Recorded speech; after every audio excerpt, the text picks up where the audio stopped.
Welcome back to get rich with Ashika. अब हमारे साथ जुड़ी हैं Saumyata from Bombay.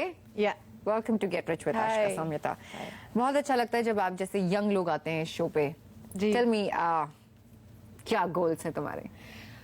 So I am a entertainment journalist और इस समय ज़्यादा बड़े गोल्स नहीं बना रही हूँ। शॉर्ट टर्म गोल्स हैं, मुझे ट्रैवल करना है और अगर हो सके तो माँ बाप को भी ले जाना चाहूँगी अपने साथ एक यूरोप टूर पे। और हाँ, अगर like I am just 23, so may be 28 पे जब मम्मी पापा एकदम ही उस पे पहुंच जाएंगे कि शादी करो, सो मैं उस लेवल पे होना चाहती हूँ तब तक कि हाँ, मैं एटलीस्ट उनको सपोर्ट कर पाऊँ फाइनेंशियली उस समय। सो या तब तक के लिए कुछ 2 लाख एटलीस्ट मैं सेव करना चाहूंगी। सो बस ज्यादा कुछ गोल्स नहीं है, बस ये शॉर्ट टर्म गोल्स हैं फिलहाल के लिए। बहुत क्लैरिटी के साथ आपने अपने गोल्स को आगे रखा है। I think you really doing well. आपने अपना इमरजेंसी फंड भी 45,000 के करीब इकट्ठा कर रखा है, विच इज वेरी गुड।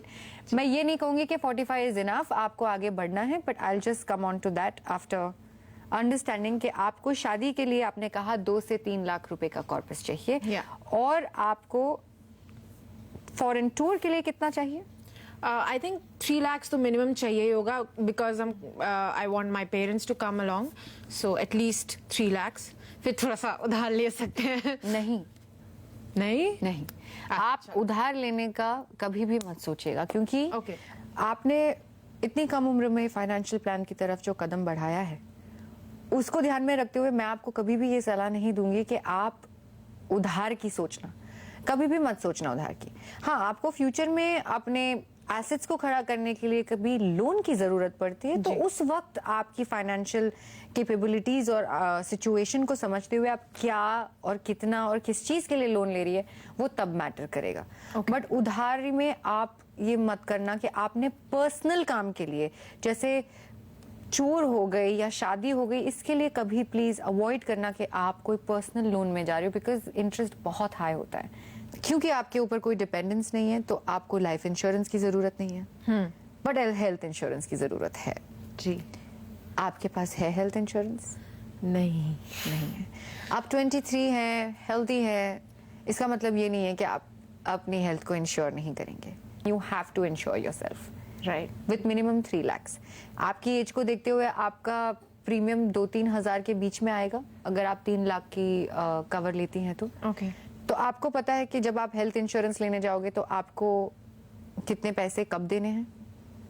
मैं आपको बताती हूँ जी। जितनी आपकी उम्र कम होती है उतने आपके हेल्थ रिस्क कम होते हैं, and so health insurance companies will give you a bigger cover छोटी रकम में, छोटे प्रीमियम में। इसलिए जब मैं ये कहती हूँ कि 2-3 हजार का प्रीमियम है तो ये आपको पूरे साल में 2-3 हजार रुपए भरने हैं, जिसके लिए आप अगली तरफ से 3 लाख रुपए से सिक्योर हो रही है।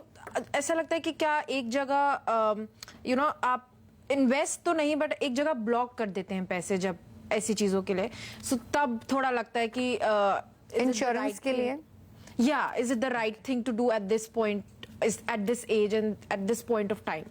तो वो कभी कभी ऐसे क्वेश्चंस आते हैं दिमाग में। अभी मैंने आपसे कहा कि यदि आपको मेडिकल कंडीशंस की वजह से आपको जॉब से हटके हॉस्पिटलाइज होना पड़ा तो क्या होगा?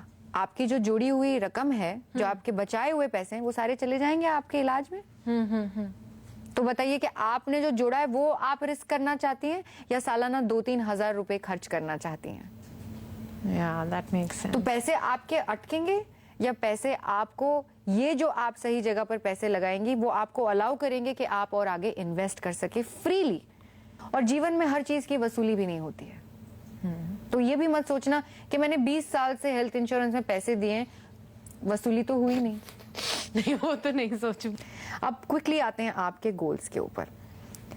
आपका सबसे पहला गोल है कि आपको, दोनों ही मैं अगर देखूं तो एक्सट्रीम शॉर्ट टर्म नहीं है और एक्सट्रीम लॉन्ग टर्म भी नहीं है, ये मिड टर्म गोल्स हैं आपके कि you need them around 5 to 7 years from now. Long term अगर आपके गोल्स हैं तो आपको इक्विटी फंड सिलेक्ट करना चाहिए। अच्छा, अगर आपके मिड टर्म है या शॉर्ट टर्म है तो आपको बैलेंस्ड या डेट फंड्स यूज करने चाहिए। इन सब के रेट ऑफ रिटर्न में डेफिनेटली डिफरेंसेस हैं, बट इसके रिस्क कंपोनेंट्स में भी उतना ही डिफरेंस है। आप समझ पा रही है? Are you follow? Yeah, आपको कोई कंफ्यूजन है तो आप प्लीज मुझसे क्वेश्चन कीजिए. नहीं, it's just that these terms are new for me, so I'm just Absolutely, and that's why I want trying to make it absorb. easier Yeah, and yeah, easier. वो यही Get Rich with Ashka और CNBC की कोशिश है कि हम हमारे दर्शकों के लिए, हमारे इन्वेस्टर्स के लिए ये जर्नी इजी करें. So just trying to figure out कि how is debt different from equity funds and दोनों में risk का कितना difference है? Right. Equity is high risk क्योंकि वो सब देश की सबसे बड़ी बड़ी कंपनियों में लगता है जो हाईली परफॉर्मिंग कंपनीज होती है. Okay. तो अलग अलग फंड उनमें लगते हैं. व्हेन आई से बैलेंस फंड आधा इक्विटी में जाता है, आधा डेट में जाता है. तो आपका रिस्क कम है. आप सेफली 10% मिनिमम कमा रहे हो. अच्छा, राइट. इसके ऊपर रिसर्च करें कि टॉप 5 फंड्स कौन से हैं. अगर मैंने आपसे कहा है कि बैलेंस फंड्स, तो टॉप 5 बैलेंस फंड्स कौन से हैं? राइट. आपको उसमें से कोई एक फंड उठाना है और अपनी SIP शुरू करनी है. Okay. But sincerely give it 5 years. So what's the minimum amount that I can start the? How much do you save? Yeah, so in a month I save around 13,000-14,000. The more, the merrier. Oh, okay. So there's nothing like minimum इतना होना चाहिए या ऐसा कुछ नहीं. Investor बनने के लिए ये मैं आपको भी कहती हूँ, दर्शकों को भी कहती हूँ कि बहुत ज्यादा पैसे होने जरूरी नहीं होते हैं कि आपके पास बहुत ज्यादा पैसे हैं तो ही आप इन्वेस्टर बन सकते नहीं. आप अपनी बचाई हुई रकम को अगर निवेश करना चाहते हैं तो आप इन्वेस्टर बन गए. अब चाहे वो 500 रुपए हो, चाहे वो महीने के 5 लाख रुपए हो, इन्वेस्टर कभी इस हिसाब से नहीं बनता है कि मेरे पास कितनी रकम है. राइट. मैं उसे कहाँ लगा रहा हूँ और मैं उसका कुछ कर रहा हूँ. जी. That makes you an investor. Oh, that's a new thing that's my takeaway from this. And Yeah.